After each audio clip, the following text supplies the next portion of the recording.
On est reparti.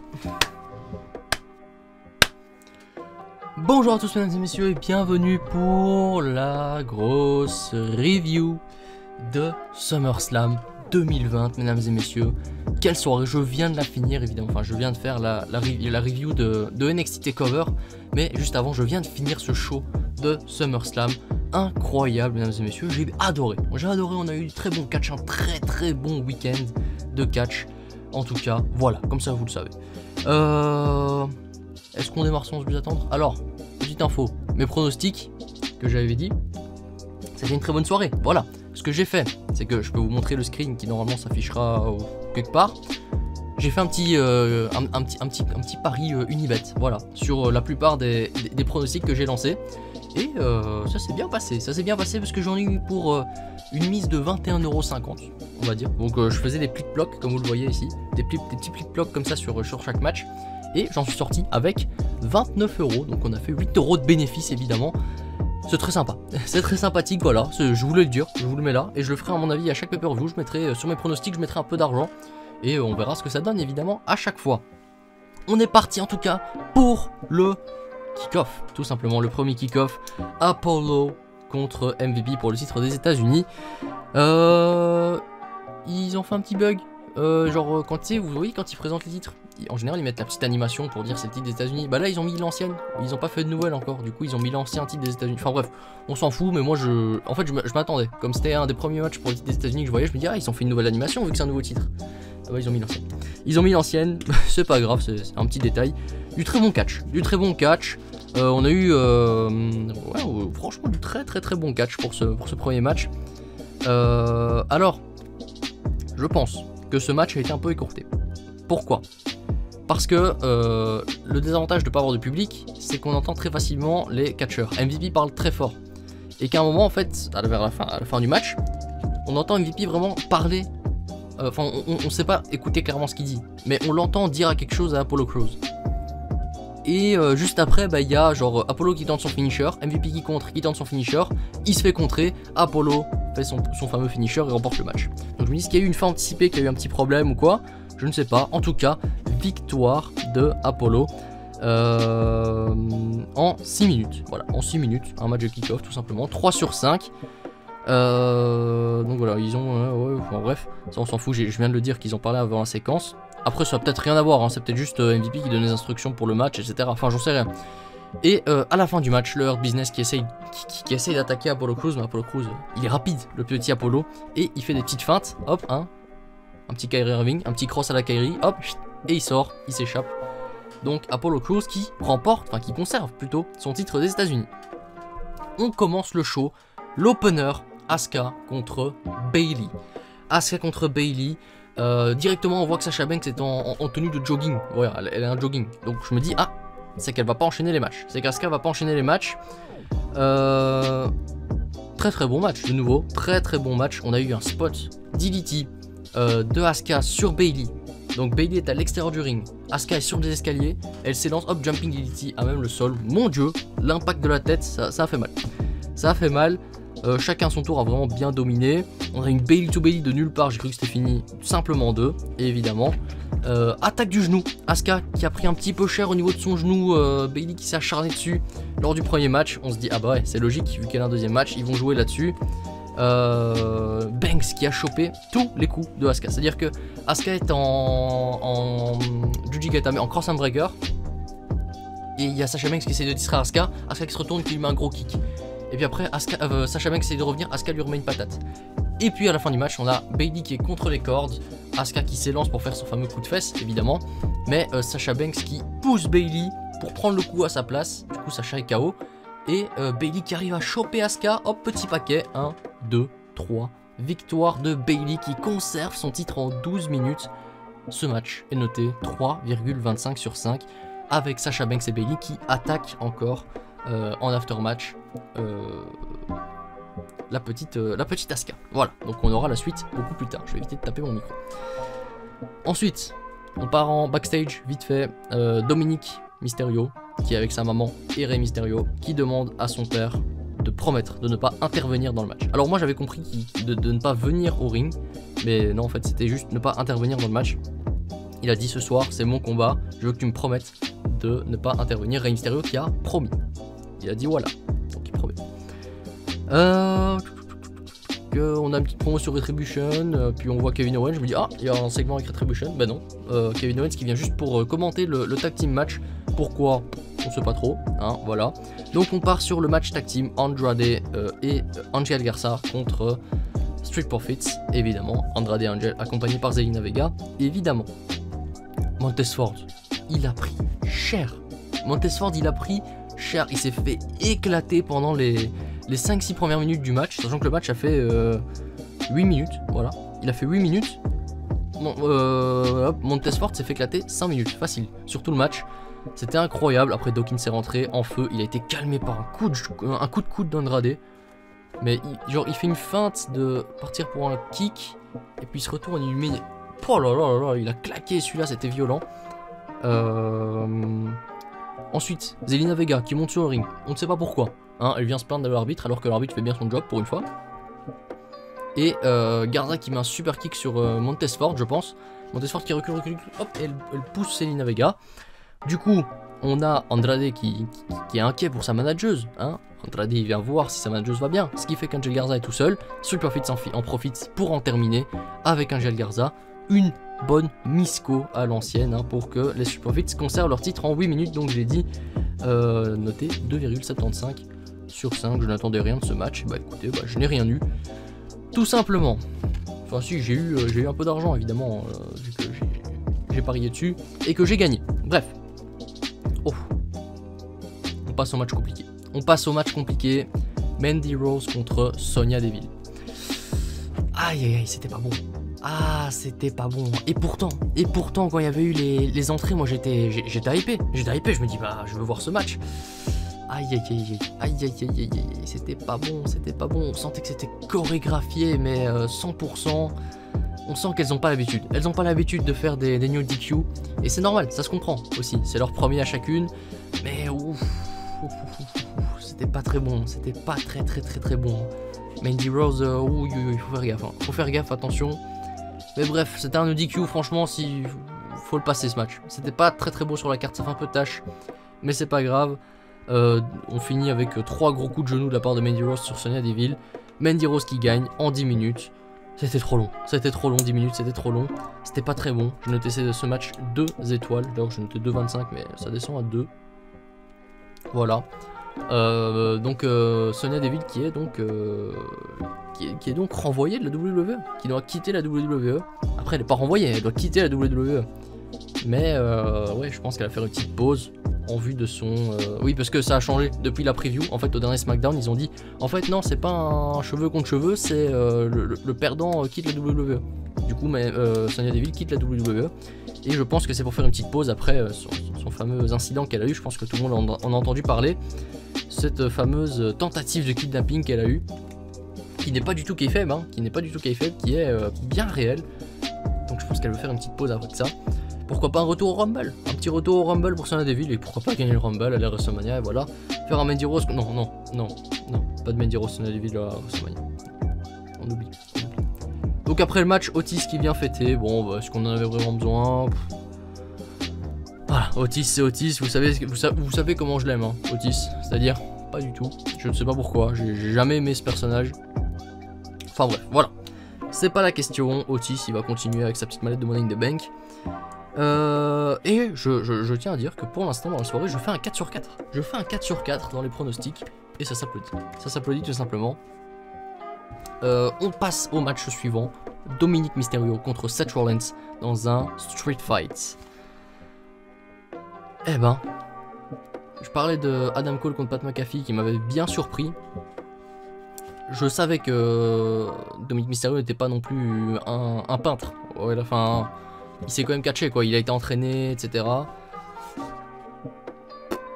bah franchement, il a très bien été entraîné parce que c'est son premier match. Le mec c'est son premier match. Il nous a sorti une performance incroyable. Seth Rollins qui a évidemment bien dominé le match. Mais Domi qui est dominé. Qui vendait très bien je trouve. Franchement correct. Tout ce qu'on a vu au niveau de sa performance était très correct. L'histoire du match en fait c'était que comme Seth Rollins savait que Rey Mysterio avait promis à son fils de ne pas intervenir. Il faisait tout pour faire craquer Rey Mysterio et qu'il vienne sur le ring. Mais à chaque fois, donc à chaque fois il maltraitait un peu Dominique. Et il disait à Rey Mysterio, t'as pas honte, t'es son père, tu le laisses comme ça, nanana. Et à chaque fois que Rey Mysterio essayait de monter sur le ring, t'avais Dominique qui disait non, c'est mon match, tu descends, reste en dehors du ring, etc. J'ai adoré l'histoire de ce match, il était incroyable. À un moment, la daronne qui était en backstage qui regardait, la daronne de Domi, elle arrive au niveau de l'entrée, parce qu'elle dit Rey, c'est plus possible, faut l'aider, Rey Mysterio qui dit à la mère de Dominique, je me souviens plus de son nom malheureusement, mais et il lui dit non, je suis désolé, j'ai promis, je peux pas, nanana. Enfin bref, il y a du drama, voilà. Donc pendant ce temps-là, Buddy Murphy, comme il n'y a pas de disqualification, bah il prend Dominique, il essaye de lui péter l'œil comme il a fait avec Rey Mysterio, mais Rey Mysterio, bah à la fin il a fini de parler avec sa meuf. Du coup il voit ça, il fait non, ça peut pas arriver. Hop, il vient péter la gueule à Buddy Murphy. Mais Seth Rollins arrive, du coup c'est 2v1, du coup Rey Mysterio se fait péter la gueule, Dominique se fait péter la gueule aussi. Ensuite Rey Mysterio, il est menotté à la corde. Et là t'as Buddy Murphy et Rollins qui arrivent avec un kendo. Tu dis oh putain, ça va finir comme à Guantanamo. Mais non, très belle expression. Très belle expression ça. Ça va finir comme à Guantanamo. Mais non, parce que Seth Rollins est tout près de mettre le premier coup de kendo stick à Rey Mysterio, puis il tourne la tête. Et il voit sur la rampe d'entrée la femme de Rey Mysterio. Et là Rey Mysterio dit non, prends-moi, pas elle, nanana. Ça part en couille, on se dit oh mon dieu, il va aller frapper la mère de Dominique. Tout simplement, mais Domi fait le save, il attaque, il pète la gueule à Rollins et à Murphy, mais il leur pète la gueule, mais fois 10 000 hein. Vraiment, il fait un 619 splash, enfin il fait un 619 sur Rey Mysterio, il fait son splash, je me dis c'est bon, c'est fini, s'il passe c'est fini. Et non, il ne passe pas, il est contré, il y a donc, c'est Rollins qui met les genoux pour contrer le splash évidemment. Et donc après, c'est Rollins qui prend son temps. Il y a Domi au sol, il le maltraite encore une dernière fois, Rey Mysterio qui est sur le ring mais toujours menotté. Il est là comme ça, il essaie d'attraper son fils mais il est trop loin. Seth Rollins qui me fait un curb stomp à Dominique devant les yeux de son père. 1, 2, 3. Et oui, Seth Rollins l'emporte face à Dominique Mysterio. Mon pronostic est raté, mais qu'est-ce que j'étais content de ce match, il était magnifique. Je pense qu'ils auraient pas pu faire mieux. 23 minutes de match. 23 minutes de match quand même. Pour son premier match, le mec a tenu 23 minutes face à Seth Rollins. Et pour moi, c'est un 4 sur 5. J'aurais mis 3,5. J'aurais mis 3,5 normalement, 3,75. Mais l'histoire de ce match, il est incroyable. Et puis je pense que, bon, on a vu que le Dominique était encore assez rookie. C'est-à-dire que c'était pas parfait. Mais je pense quand même qu'ils ont demandé à Dominique de se brider. Parce que l'histoire du match, c'était justement que c'était son premier match. Du coup, il pouvait pas, je pense en tout cas, ils ont demandé un peu à Dominique de brider un peu son niveau de catch. Je pense qu'il est capable de beaucoup mieux encore. Mais que là il devait un peu parce que l'histoire du match, il pouvait pas arriver comme ça et péter la gueule à tout le monde et techniquement parfait. Parce que c'était l'histoire du match. L'histoire du match c'était que c'était son premier match. Du coup je pense qu'il peut vraiment faire mieux au niveau catch de Dominique. Et on verra ça dans les prochaines semaines je pense. Parce que j'imagine que WWE va bien miser dessus. En tout cas il est ressorti assez fort, assez digne. Il a à mon avis gagné le respect de beaucoup de monde dans les backstage. Et c'était assez cool, moi j'ai passé un excellent moment. On passe au deuxième match de Asuka contre Sasha Banks. Asuka qui arrive... Pardon, petit renvoi. Magnifique. Asuka qui arrive et qui a mal au genou. Elle est pas bien. Sasha qui va jouer directement là-dessus.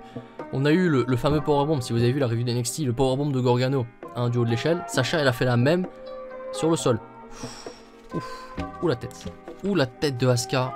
Ouh la tête. Puis après il y a eu un coup de pied 2 minutes plus tard de Sasha Banks dans la tête d'Asuka. Alors, je pense que ça a vraiment fait mal.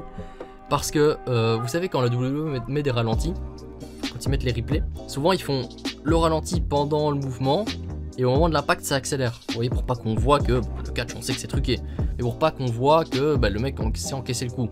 Ils disent ah ouais il a vraiment pris le coup quoi tu vois.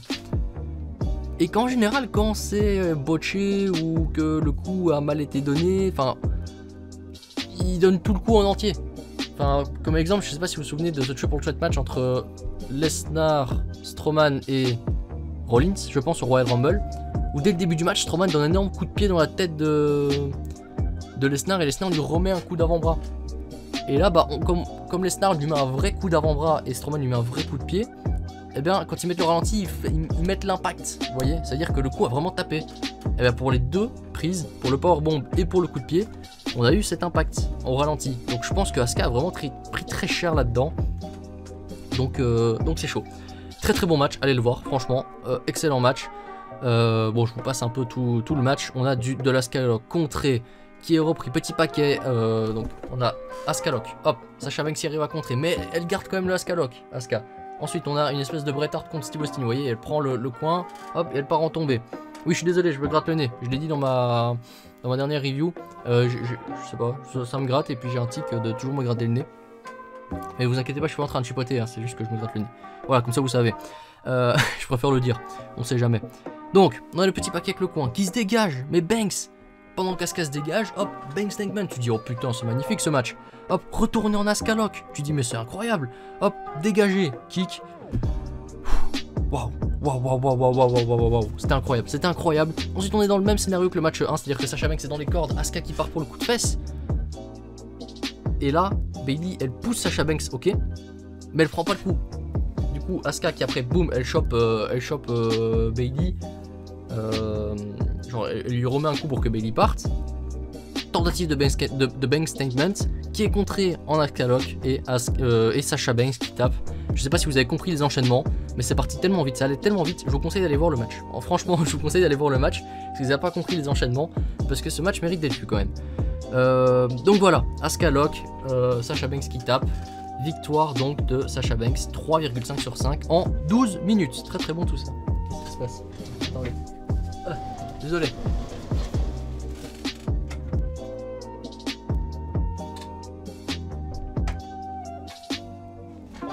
Ok, on est de retour, désolé. Je suis là, pardon, excusez-moi. Ouais bon, il y a des choses importantes parfois. Bref, très bon tout ça, c'est ce que j'ai mis, 12 minutes, 3,5 sur 5. Les commentateurs, je pense que c'est Corey Graves qui vend ça en mode oui, Bayley, enfin, ils étaient dans la même situation qu'au premier match. Sasha Banks elle a pris le coup d'Asuka, là Bayley elle l'a pas pris, etc. Bon, on vend ça en mode Bayley elle s'est pas donné autant pour son match que pour le match de Sasha. Vous voyez, on voit que Sasha est un peu déçu, énervé, etc. Mais on passe à la suite. Rien de plus, il faudra regarder Raw et SmackDown pour savoir la suite. On passe au match de Randy Orton contre Drew McIntyre. Voilà. Je l'ai noté, j'ai un mauvais pressentiment pour ce match. Au tout début de ce match, je me suis dit, j'ai un mauvais pressentiment, je sens que je vais pas aimer. Je sens que je vais pas aimer. Au début, Orton qui fuit le combat, puis qui attaque vicieusement. Il fait du Orton classique. On fait du tour sur la table à l'extérieur, enfin sur la table, puis à l'extérieur. Il gère à son rythme, Orton. Pour débuter le match, franchement, il gère bien. Tous les deux, ils se pètent le genou. Voilà, donc chacun à son tour se pète le genou. On a un figure four de Drew McIntyre. Magnifique, qui a tenu super longtemps en plus. Orton pour s'en sortir qui a dû aveugler Drew McIntyre. On a eu du sang pour Drew McIntyre au niveau du front, puis Orton qui s'est pété sur un coup de boule sur un coup de boule qu'il a donné à Drew McIntyre, il s'est pété au niveau de l'arcade, ça pissait le sang ici là, c'était magnifique. Enfin c'était magnifique, vous avez compris quoi. On a eu le shock DDT qui n'est pas passé, qui a fini sur un compte de 2. Le match qui s'emballe, ça a mis du temps à se lancer. Au début je me suis dit oh non ça va comme être Keith Lee et Karen Cross, je vais pas aimer ce match, etc. Pendant les 7-8 premières minutes je pense que j'étais pas dedans. Et puis après ça a accéléré, je me suis dit ah ouais enfin. Et c'est souvent ça avec les matchs d'Orton. Souvent les matchs d'Orton je commence très mal dedans.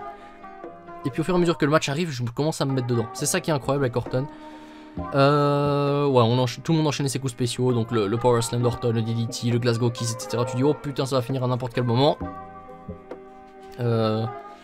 Orton qui a Drew McIntyre à sa merci, il veut partir pour un RKO et puis il regarde, il fait attendez, il fait ses yeux de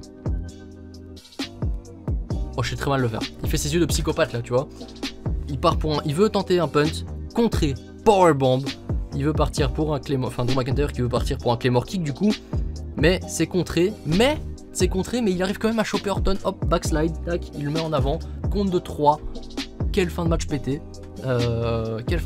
Mais bon, au moins ça fait une victoire un peu pas illégitime pour Drew McIntyre, ce qui fait qu'à mon avis Orton va vouloir sa revanche. Et qu'est-ce qu'il y a comme pay-per-view la semaine prochaine? Il y a un pay-per-view qui s'appelle Payback. Payback qui veut dire revanche, vengeance, enfin oui vous comprenez le concept. Du coup, qu'est-ce qu'il va y avoir? Il va y avoir la revanche entre Drew McIntyre et Randy Orton, je suis quasiment sûr, voilà. Donc c'est pour avoir des matchs, tout simplement qu'ils ont fait une fin pétée. Pour avoir des matchs, parce qu'ils ont fait un pay-per-view une semaine après un pay-per-view. Du coup, il faut des matchs. Bref, 21 minutes de match. J'ai noté ce match 3,75 sur 5. C'était très bon, mais c'était pas parfait. Braun Strowman contre le Fiend. Mais avant, attendez, on a une petite promo en disant que Raw sera limitless ce lundi. Pourquoi? Parce que Keith Lee fait ses débuts à Monday Night Raw ce soir. Enfin, à l'heure où je tourne, vous l'aurez demain. Vous l'aurez le mardi, la review. Mais bref, ce soir, Keith Lee fait ses débuts à Raw. J'ai hâte de voir ça. Et on va voir ce que ça va donner, le petit Keith Lee à Raw. J'ai hâte. En tout cas, on passe au main event. Braun Strowman contre le Fiend. Les entrées. Enfin, l'entrée l'entrée du Fiend, elle est incroyable. Et je l'ai noté, ce personnage m'avait manqué. Ne plus voir le Fiend pendant tout un moment, je l'ai revu, j'ai fait ah ouais, c'était ça que j'aimais dans le catch. C'était ça. En plus, ça part à 100 à l'heure ce match directement à l'extérieur, vu que c'est un Falls Count Anywhere. J'ai noté que Bray est un génie, comme à peu près tous les matchs où je vois le Fiend, je note que Bray est un génie. Il y a plein de mecs qui s'acharnent, il domine le match, hein. Il s'acharne, mais le Fiend, il résiste, il se relève à chaque fois, etc. On part au niveau de la Gorilla Position, donc juste en sortie de la rampe d'entrée. Ça se bagarre un petit peu. Sister Abigail compte de 2 pour Bray Wyatt, de retour dans l'arène. On a The Fiend qui prend le match en main, Braun Strowman qui s'est ouvert au niveau du crâne, etc. Ça pissait le sang, enfin ça pissait pas le sang, mais il y avait du sang, etc. On tente un mandible claw, contré, on part dans le ring, enfin contré, genre Braun Strowman qui arrive à pas prendre le mandible claw. Ensuite on part en power slam dans le ring, le running power slam de Strowman, on se dit c'est fini, bah non. Braun Strowman qui pète un câble, il prend une espèce de mal à outils, il sort un cutter, je fais c'est pas grave, il va planter le Fiend. Il va le planter, je me dis c'est fini, il va le tuer, tout simplement. Ben non, en fait ce qu'il fait Braun Strowman, c'est que... Voilà, oui, pardon, excusez-moi, je croyais que j'avais oublié de parler de quelque chose. Ce que fait Braun Strowman, c'est qu'en fait il va cutter le tapis du ring pour simplement exposer le bois même, parce qu'on sait souvent qu'il y a une planche de bois, enfin il y a des planches de bois, il y a un peu de mousse pour amortir quand même, parce qu'ils sont pas fous. Et puis après il y a la toile, donc il a pété la toile pour ouvrir la toile, enlever le mousse et être sur le bois même, pour bien faire mal à The Fiend. Mais The Fiend contre, il lui fait un chokeslam, puis 2 Sister Abigail contre le bois même, compte de 1, compte de 2, compte de 3, The Fiend est le nouveau Universal Champion, 12 minutes, 3,5 sur 5, quel match, c'était rapide, 12 minutes pour un main event, c'est pas énorme. Assez intense, pas d'Alexa Bliss, bon, je me dis enfin c'est bizarre, pas de Retribution, on les a pas vus de tout le show, c'est bizarre aussi, donc pas de tout ça, mais qu'est-ce qui se passe en fin de show? Roman Reigns qui fait son retour, qui met un gros spear au Fiend, il le tabasse sur le ring, on a Braun Strowman qui était à l'extérieur, il le regarde, il lui met un gros spear, il prend une chaise, il fracasse la tête de Strowman en disant bah tu n'es rien sans moi. Pourquoi? Parce que bah Roman Reigns est censé être le mec légitime au titre. C'est-à-dire que à WrestleMania, il était censé affronter Goldberg pour le titre et il a pas eu sa chance. Bon certes c'était par sa faute, hors kayfabe c'était par sa faute parce que voilà, mais il a été remplacé sans raison. Et là maintenant la WWE va devoir trouver une raison pour laquelle Braun Strowman a remplacé Roman Reigns, parce que quand ils l'ont remplacé du jour au lendemain sans rien dire. Du coup là maintenant il va falloir trouver un truc les mecs pour que ce soit pas trop pété et assez crédible. En tout cas Roman Reigns qui est revenu de retour, il a attaqué de Fiend, il a attaqué Braun Strowman, il a envoyé des coups de chaise sur Braun Strowman, c'était violent. Il revient sur le ring, gros spear sur Bray Wyatt, et puis bah il prend le titre et il raconte à Bray Wyatt que tu n'es qu'un fou avec un masque, tu ne mérites pas ce titre, moi je le mérite. Et donc Roman Reigns qui veut le titre universal. Ça va être très intéressant à voir le retour de Reigns. Il m'avait manqué, le petit Roman Reigns, il m'avait manqué évidemment. Et voilà, ça clôture ce SummerSlam qui était excellent, En tout cas, dites-moi ce que vous en avez pensé de ce SummerSlam. Dites-moi les notes de vos matchs. Êtes-vous content du retour de Roman Reigns? Dites-moi tout ça en commentaire. J'attends vos commentaires. En tout cas, si cette vidéo vous a plu, n'hésitez pas à liker la vidéo. Si le contenu que je fais vous plaît, n'hésitez pas à vous abonner à la chaîne, évidemment. Quant à moi, je vous dis à la prochaine. C'était Martin. Allez, ciao tout le monde.